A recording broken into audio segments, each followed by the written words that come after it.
nama dhiirra barataa ture ammas nama barsiisaa jiru nama gaafa namni akka kennaa kun su'uudii deemeetiin waada dalagatu kun biyya keessatti oorruu akaafatu dalagataa ture miti nama umrii keessan guutu dhiirra barataa ammallee barsiisaa jiru namni yeroo kaan baratu yeroo kaan barsiisu diinagdee walitti deemtu fi asiin immootu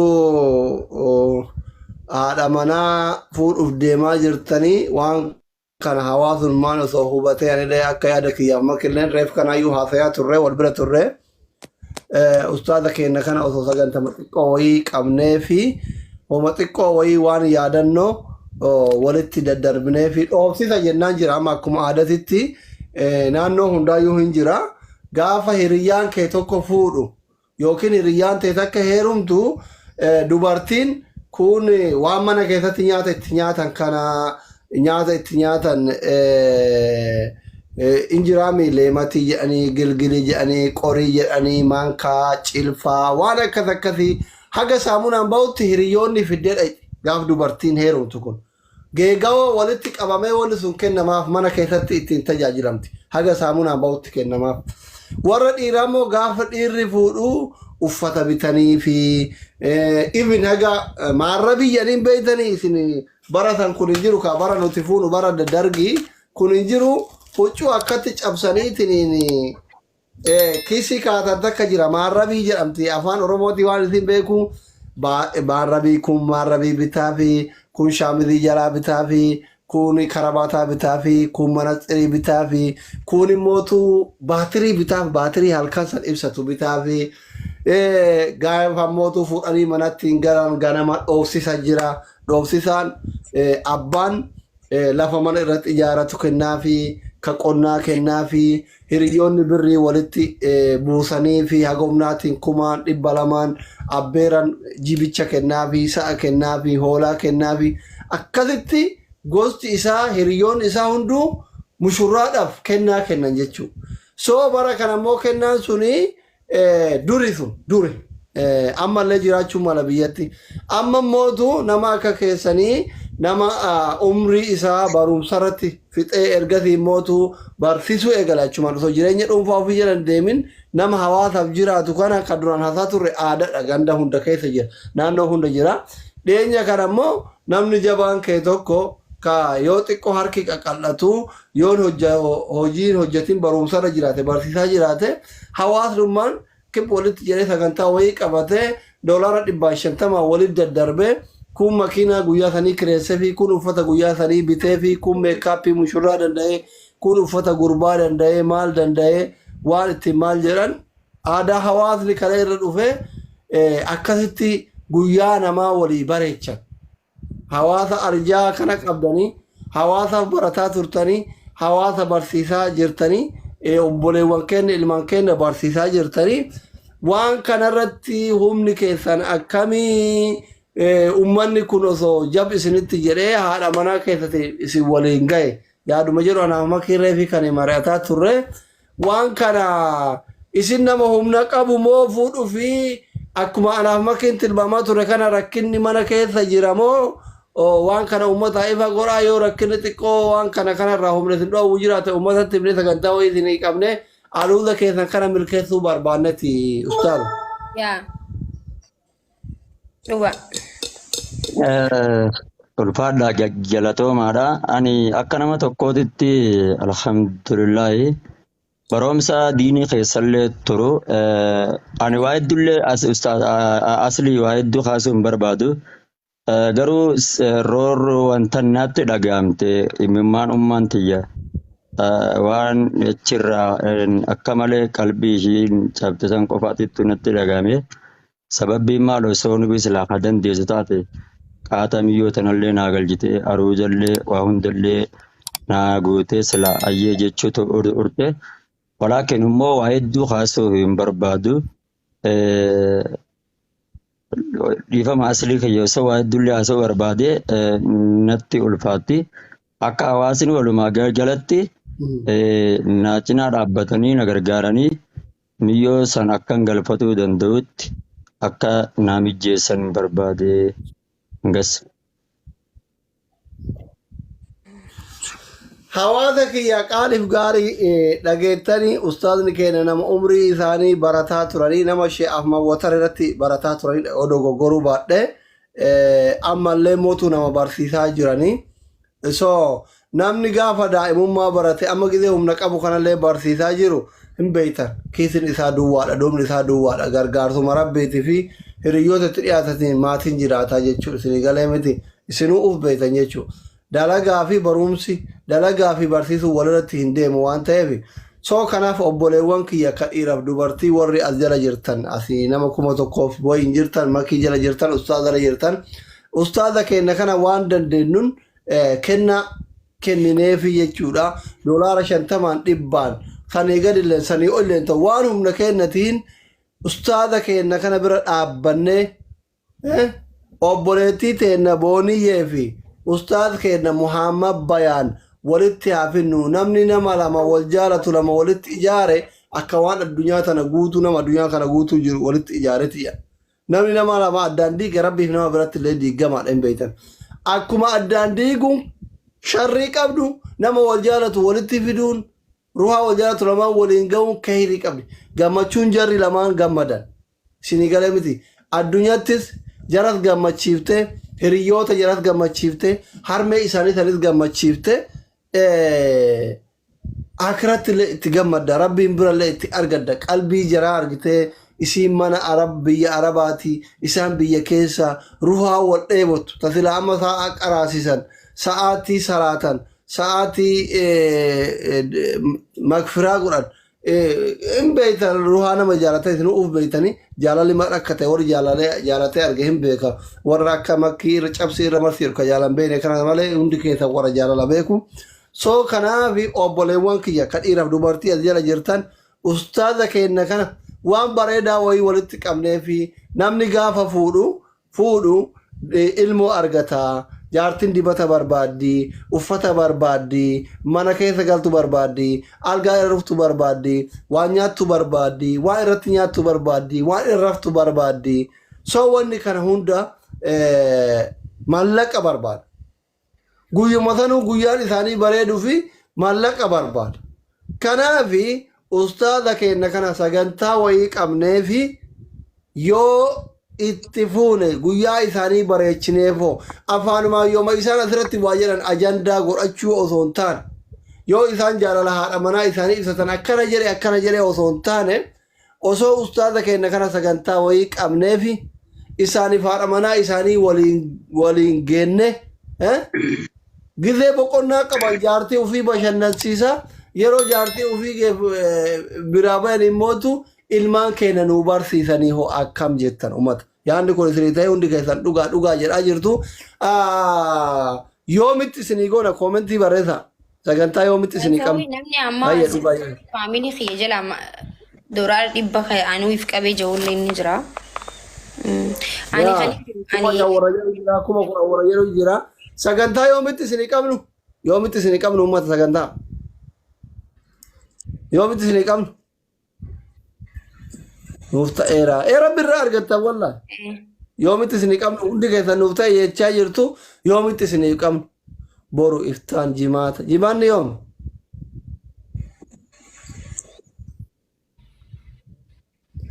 أستاذ إذن أكاونتي كم دني أكاونتي إن كبر أوكي warri makii jala jirtan isaan jala jirtan as jala jirtan akkaawuntii isaanii qabadha sagantaa haga qabnuu fi hammasuu waan manguddoon ergatan minaaminii waan wocii yoo barbaachise akkaawuntii isaanii qabadha hundi keessan mee akkaawuntii keessan nutti hima himadhu akkaawuntii kuma taafeqa 1,000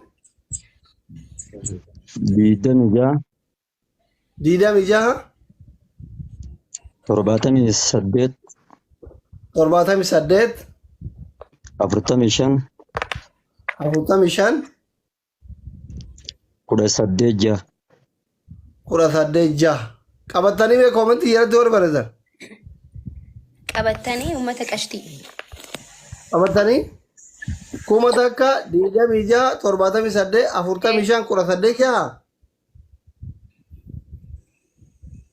eewwa Muhammad Bayan. Saddeet jaanam qabatanii jiran. Okay, Muhammad Bayan. Okay, ummata kiyya qaaliif gaarii namoota 2,100 jirtu makki bira jirtu isaan bira jirtu akkaawuntii kanarratti ergaa fi risiitii nu ergaa isaanillee ergaa sagantaa hin qabnaa fi inshaallah ustaada keenna fi booniyyee teenna waliin ga'uu qabna warroonni biyya keessa jirtan guyyaa isin beeksifna as jala immoo abbaan rabbi laaffiseetiniin rabbiin isitti laaffisee qabeenya qabdan yoo jiraattan guyyaa isa warri ispoonsar irraa taatan warri uffata ispoonsar irraa taatan yoo jiraatan nama uffata ustaada ispoonsara guutuu an irraa ta'a caammarraa kaasee manastiriin haga bahu haga kaasliin bahu haga uffata isaan guyyaa san ittiin fuudhan ispoonsari guutuun ana ka isaanii ka mushurraa namni ufnuu qabu yoo jiraate galma namni ufnuu qabu yoo jiraate ispoonsara guutuu warri ta'uu dandeettan inshaallah ani mataa kiyya akka atleetitti ana sheeyni hunduu nama sheekatitti fuudhuu waan jaaladhuufi akkuma gaafa sheekaa roobee suufa guutuu bitee sanitti gaafa ustaad Mahammad fuudhanillee waadaa tana durallee seenee fi jira ammallee caammarraa kaasee haga manastiriitti ispoonsara guutuu ana irraa ta'aa warroonni biraa warri guyyaa isaanii bareechuu barbaadan irratti hirmaatuu dandeettu kanuma warri dhaamattan jira ustaada maal jettan hawaasa kanatti wanni dhaamattan jira wallahi ana hawaasa kanatti wanni biraa dhaammadhu ani miyyoo tana akka nama tokkootti amaanaadha amantaa maatiin amantaa islaamummaa dhuftee alhamdulillah anaat abbaa taafi anaat obboleetti taafi anaat obboleessa taafi anaat hiriyaa taafi jedhee barsiifadhee ofitti as qabadhee akka isheen yaaddoone waan silaa hiriyaa ishii akka hiriyaa ishiititti waa silaa gaa'ilas ta'e waa hunda godhatuu qabdutti hawaasni islaamaa kuni akka anuma cinaa dhaabbatanii miyyootan akka ajaa'ibaatitti galfadhee yeroo gabaabduu keessatti nagaan bultii tiyya bultii bareedduu achi booda diin kiyya barsiifadhus baradhus barsiifadhus itti fufuun barbaada hanganuman jechuun barbaada.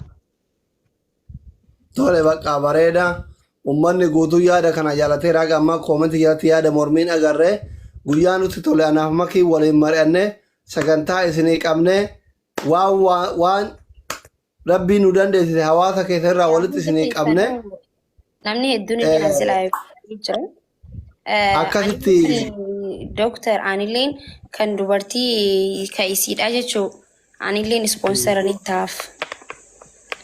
Kala amma makii qabooniyee ispoonsara hin taati an keessan ispoonsara hin taa nama guyyaa san guyyaa keessan bareechullee ispoonsara dhabnu san booda hawaasni mootu waan irra ciiftan waan keessa galtan waan yaabbattan waan uffattan yoo isinii bituu dadhabe sun hawaasaaf rabbi qabdi hawaasni Oromoo arjaadha nu waan humna kennaa kun makiin xiyyalee rabbi sirraa jaalatu booniyye ispoonsara hin taa jette itti hima shugguxiin intalli dooktora nama waggaa 27 barate ispoonsara sii taa jette dooktorri kennamoo ka waggaa 27 biyya chaayinaatti nu barate anaaf ispoonsara ta'uu hedaa du'aayi nu haa gootu booniyye itti hima booda bilbiltaniif amaanaa isinitti haa ta'u. Abshira. Tole bakka ustaada kiyya qaaliif gaarii sagantaa isinii qabnee guyyaa nuti toletti karaa waasaappii isin beeksisa hayyee. Abshira ulfaadha hanga naman na gammachiiftanii wallahi hangeen yaachisaa ture hanga ganuma sooshaal miidiyaa kana hin beektan asli ani hedduu nama jaartii tana akka waan wantarra waa'ee gaganiitittin wallahi liphii ija dura waan miidiyaa faalaalaaf agoo kana hin fedhu akka wantaa kanattan eegajee jechuudha. ulfaadha isin inaaf kana qabdanii jama akka ta'eedhan ko inaaf qabatama sheekon hundumaa inaaf maal jettan isin ma akka ta'eedhan miidiyaa kanatti ko inaaf kana qabdanii sheekon hundumaa hinaafalle dhiifama garuu alla inaafu keessa yoo obboleessa kiyya ishii dubbisuu nan inaafa ana malee dhan jaa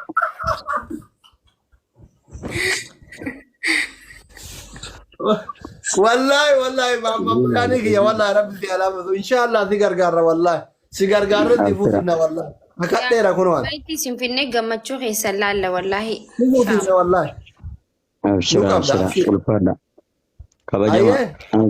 hanganaa isin qabaachuu hanganaa na gammachiiftanii rabbi isin haa gammachiisu. Anamma kaasa daaraa dibatuu dhiifne isin yoo Oromoon birrii nu gargaaruu didde sagantaa sii qabne daaraa diddibannee birrii walitti qabne sitti fuuna malee akka onneen ta'e jaalalamma dhoofte kanatti gargar fagaatanii jiraatan yeroo nuu kennu. Promise. Maal jetta maki?